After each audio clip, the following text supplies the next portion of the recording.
taken from these operations. This is an interesting thing. So it's, you know, one side against the other. So while the government changes, the bad guys also change.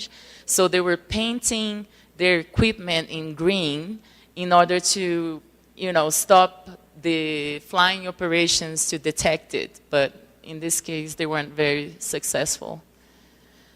This is just an example of one of the municipalities that have been included in the list as priority for tackling deforestation. And this is just to show how effective it is to have these municipalities as a priority for these policies. So it's clear the reduction that's done after the policies are enacted.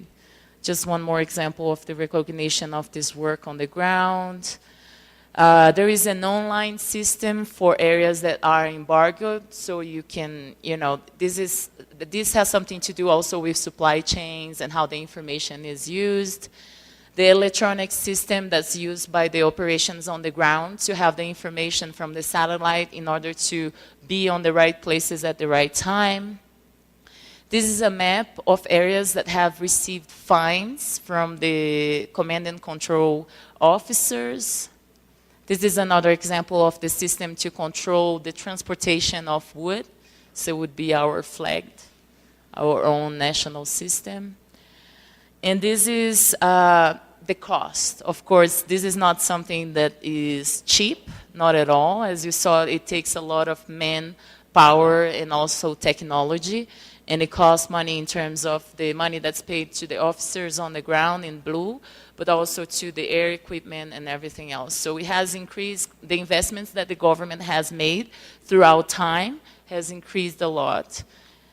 Deforestation has gone down, but the budget has gone up. So this is just to show that it's a matter of collaboration. So it's a team that encompasses different parts of the government. You have the federal police, you have IBAMA, you have the local police, you have the state government, law enforcement. Everything comes together so that this can happen. The participation of state governments and civil society has also shown to be something that is really important. So in Brazil, you have the action plan to reduce deforestation in the Amazon at the biome level, and the states are required to develop their own action plans, having this biome level plan as an umbrella, and most of the states have developed it. The development of action plans at the state level is one of the requirements for accessing the funds from the Amazon Fund. Another example of an initiative from the civil society, but that the government has supported throughout that time, is the soy moratorium and the working group for sustainable cattle. So the results. So in the beginning, you saw that there was a trend to go down a little bit, but then go up again. And since 2006, you see a downwards trend, and deforestation has been reduced by almost 80%. This has, of course, an effect in terms of emissions. This is the graph that I showed before. So the green area has shown the significant decrease in terms of from 2005 to 2010. And in terms of the estimates for the whole country, you also see that the reduction in emissions has as one of its main cause the reduction of deforestation. So this is just to show the results in different ways.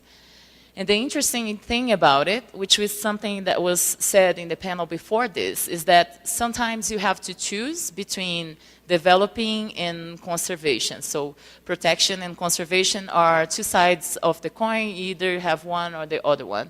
But what we see in the case of the Brazilian Amazon is that as deforestation has gone down, GDP has gone up.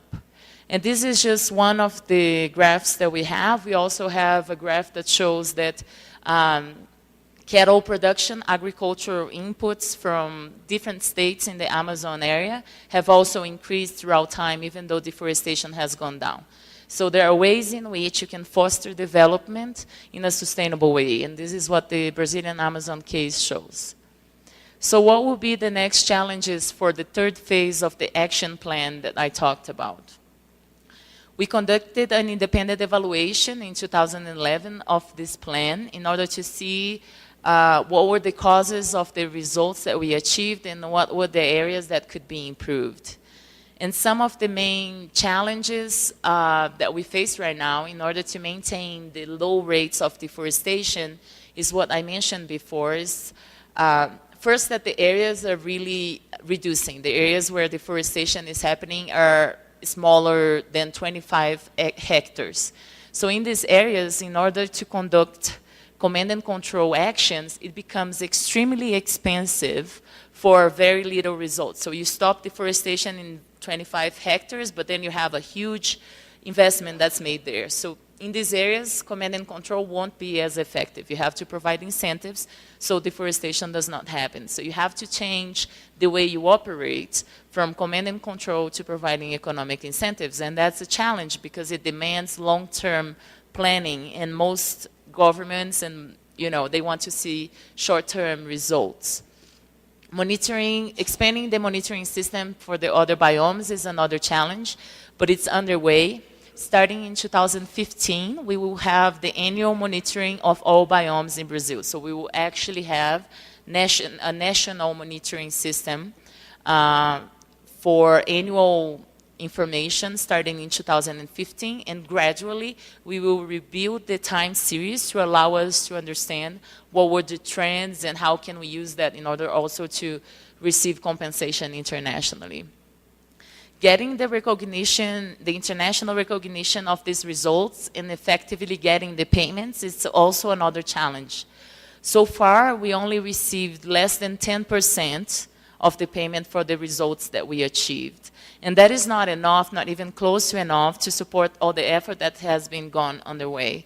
The investments in terms of national budget in reducing deforestation are 7 times or 8 times bigger than what has been invested in Brazil from international donors. So this is also another challenge, because having the long-term commitment from the national government in terms of budget is a tricky issue. The other challenges are also to implement the new forest code that has been enacted in Brazil with all its challenges, and to develop a forest economy, which is something that Brazil lacks. So just to illustrate what I said before, it's gone down and up, gone down and up, and now it's only down. So how can we ensure that it doesn't go up again, right? So this is one of the challenges. And this is just to show how this action plan for the Amazon was developed. So bringing together civil society, different stakeholders, a logic model was developed for the 3 different areas of actions to understand what would be the different initiatives that will have to take place. Of course, you can't see it, not even from here I can see it, but it's just to show the broad spectrum of activities that go into making an action plan that effectively works.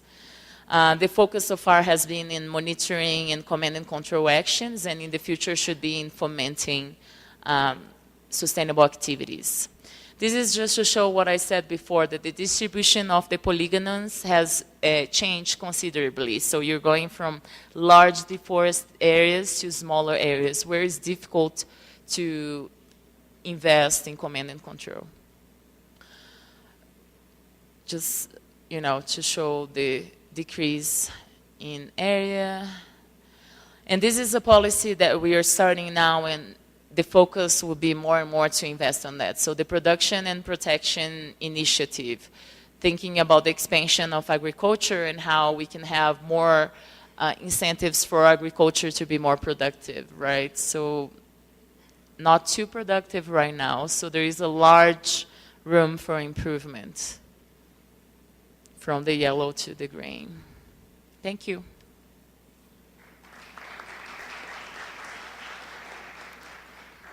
Excelente, muchas gracias.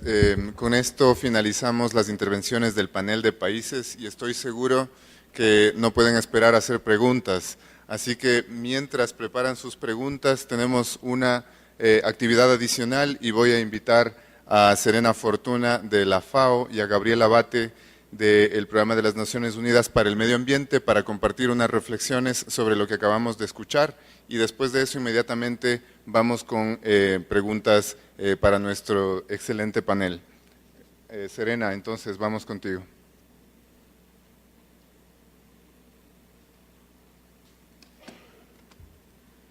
Me pongo aquí el despertador para no pasar los 5 minutitos que tengo a disposición, a un poquito más quizás.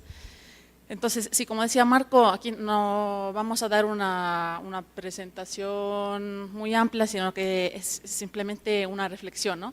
El objetivo principal de esta sesión justamente era escuchar las experiencias de algunos de los países aquí de la región, para ver un poco las lecciones aprendidas de los países y que puedan servir como insumos también para los grupos de trabajo que vamos a tener mañana y pasado mañana, porque ahora nos están escuchando mucho, aquí estamos más o menos en una situación casi que formal, pero mañana y pasado mañana va a ser mucha acción, ¿no? Entonces todo lo que estamos compartiendo aquí son insumos para que sirvan justamente a vuestras actividades de los próximos días. Entonces, sí, vamos a tener unos slides de este contenido que pueden ver aquí. Y justamente para recordar, esta mañana ya han visto esta diapositiva, justamente para recordar que la tasa, pues que los factores de deforestación y de degradación son unos de los insumos para las estrategias, planes de acción y decisión para las medidas REDD+. Y esto lo han escuchado muy bien, digamos, de todos los países que han hablado ahora, y también esta mañana de algunos otros países. También, por ejemplo, en el caso de Ecuador, también esta mañana